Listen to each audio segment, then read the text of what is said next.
Shalom sahabat Alkitab, marilah kita memulai hari ini dengan perenungan akan firman Tuhan.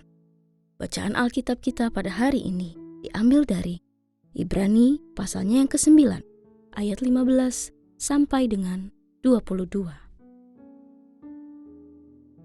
Karena itu, dialah pengantara dari suatu perjanjian yang baru, supaya mereka yang telah terpanggil dapat menerima warisan kekal yang dijanjikan.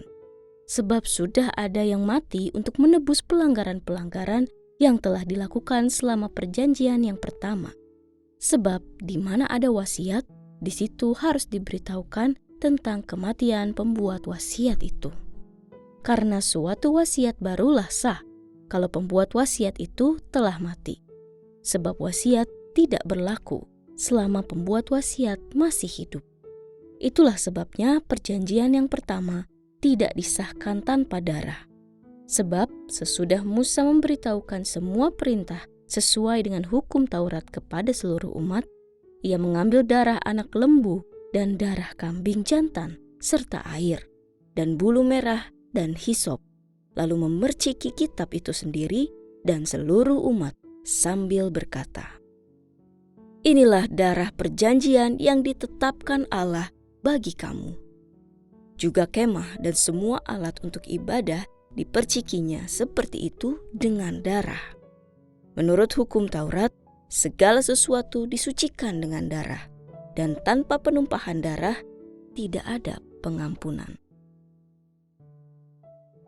Sahabat Alkitab, pengantara adalah penghubung atau perantara di antara dua belah pihak.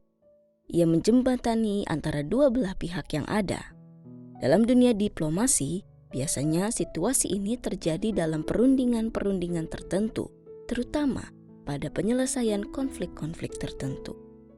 Gambaran inilah yang kemudian dikenakan kepada Yesus menurut surat Ibrani. Ia menjadi pengantara yang membuka jalan kepada pembenaran manusia. Pada teks kali ini, penulis Ibrani mengajak kita untuk mengenali karya Kristus sebagai pengantara, yaitu membawakan perjanjian yang baru. Pada perjanjian yang pertama, ikatan antara Allah dan bangsa Israel diikat berdasarkan ketaatan umat, terutama dalam melakukan bakti kepada Allah dengan segala hukumnya. Namun, sayangnya, manusia gagal untuk tetap setia pada perjanjian tersebut, sehingga Allah berinisiatif untuk menegakkan perjanjian yang baru.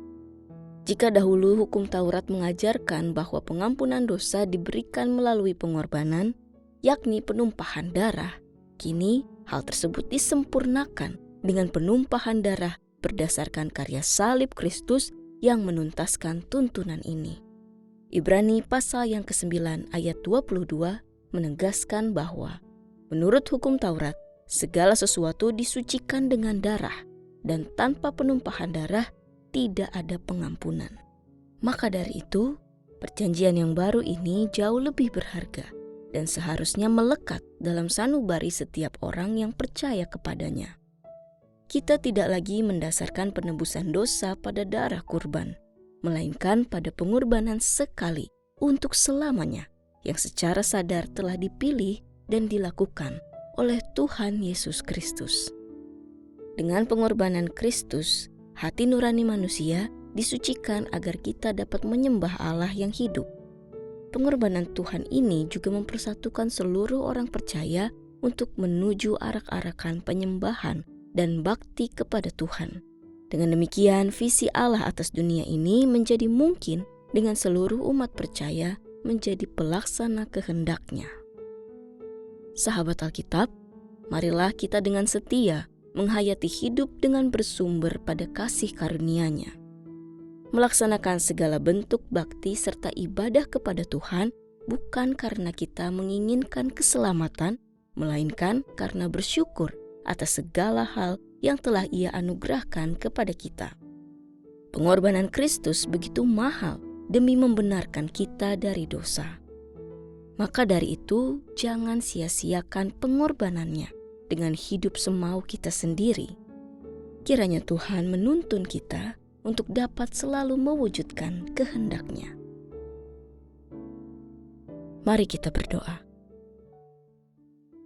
Bapa kami yang baik, terima kasih ya Tuhan, karena Engkau telah menjadi pengantara bagi kami.